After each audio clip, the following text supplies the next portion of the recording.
балапанистың жаңалықтарды жаңартайық. Ұжымның бір бөлшегіне айналған бұл балалар өз қызметін телеарнаның тұрақты көрермені болудан бастаған. Сіз де балаңыздың жұлдызы жанғанын қаласаңыз, балапанның жаңалықтарын қалт жібермеңіз. Мұнда түрлі шараларға балалар бағдарламасына байқау жарияланады. Сондай-ақ Балапан Ньюс бағдарламасы еліміздегі елеулі оқиғаларды назардан тыс қалдырмайды. Бүлдіршініңізге керекті ақпараттың барлығын осы жерден табасыз.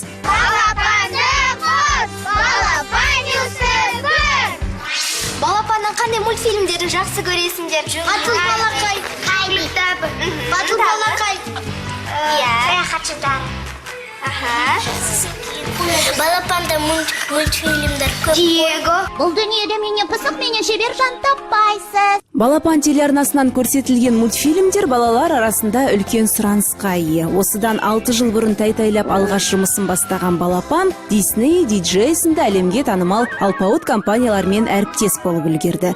Телеарна іске қосылған сәттен бастап қазақ ертегілерінің, қазақ аңыздарының біразы дерлік балалардың назарына мультхикая ретінде ұсынылды. Жассыңдар, қандарың қызу. Қазір күте тұрыңдар, бір нәрсе ойластырайын. Балапаннан осы 6 жылда Disney ұсынған ең қызықты 120 мультхикая көрсетілген екен. Ой, мен сендермен әңгімелесіп отырып, уақытқа да қарамаппын ғой. Қазір менде тікелей эфир. Ренжімеңдер, өздерің сөйлесіп отыра беріңдер, жарай ма? Балапан телеарнасының ойлантап бағдарламасын жүргізіп жүргеніме қыркүйектің 4 күні 1 жыл болды. Мен өзім Балапан телеарнасының жүргізушісі болғым келетін. Сосын кастинг болатынын естіп келдім, сосын кастингтен өттім. Кастингте өткен кезде қатты қуандым. Мен сабақты ұмытпаймын, тікелей эфирге де шығамын, сабақта да озат оқушымын.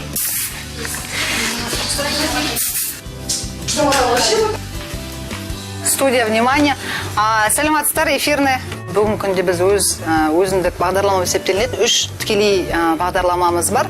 Бұл осы ойлантап, танымдық бағдарлама, сазды ойын сауықты бағдарламасы бірге бір бағдарламасы, және жексенбі, сенбі күндері өтетін 1000 түрлі сұрақ деген бағдарламамыз бар. Ең алғашқы Балапан арнасының ашылу кезеңінде есімде ұжымымыз 4 адамнан құрылатын. Біз түнгі 12-ге дейін жұмыс атқаратынбыз. Әрине ол бағдарламаларды қабылдап алу, оның ішкі дүниесін ойласу, оны құрастыру, балаларды түсіну, оларға қандай жанрда, қандай бағдарлама беру керектігін зерттедік. Біздің кішкентай жүргізушілеріміз кәдімгі өзіміздің білікті журналист мамандарымыз секілді жұмыс атқарады, өзімізбен қатар жүріп жұмыс атқарады, және бұлар суфлерсіз жұмыс атқарады. Өте кішкентай сәбилер камераны да түсінбейді, айтқан әрине сөзіңізді, ол балаға айтқан дүние, ол тез қабылдап ала алмайды. Сондықтан олардың эфирдің алдына келгенде жылап қалатын кездері болады. Біреулері тұрып, мен ештеңе айтпаймын, әжеммен келем деген, жаныма сонда ғана сөйлеймін деген кездері болады. Ол бір баламен бір ауыз сөз алу үшін 1 сағат жұмыс атқарамыз. Эфирге 5 минут қалды. Шапка, рэк, мотор. Қайырлы күн, достар. Қалдарың қалай? Көңіл-күйлерің жақсы ма? Ал біздің көңіл-күйіміз керемет. Себебі 4 күннен соң Балапан 6 жасқа толады. Балапанның бүлдіршіндері мерекелік кешке қызу дайындалып жатқан сияқты. Бірі ән айтып, бірі би билеп, бір-бірінен қалысар емес. Әлем балақайлар, қалайсыңдар? Жағдай қалай? Жағдай жақсы ма? 6 жылды мерейтойларымызға орай болып жатқанда. Иә, біздің осы жолы да біз Ханшаттар орталығында әдемі бір түскі сағат 12-ден кешкі сағат 6-ға дейін бір мерекелік шара дайындаудамыз. 6 сағатқа сценарийіміз бар. Балалардың таланттарын көрсетеміз, балалардың өзінің қолдан жасалған қолөнерін көрсетеміз. Арасында балалар жаңағы әнін айтады, биін айтады, түсірілімге қатысады, ойын ойнайды, клоундармен ойнайды, есеп шығарады, ертек айтады демекші. Сондай бір жарты күндік мерекелік шарамыз бар. Сондықтан осындай еңбектеніп жатқан ұжымның атынан және де барлық астаналық балалардың атынан басқан көргенде балаларын шақырамыз. Қыздар, не дайындадыңдар? Би бар ма? Би мен өлең. Бір қатарға тұрайық та, сендер маған үйретіңдер, мен сендерден үйренейін, жарайды ма?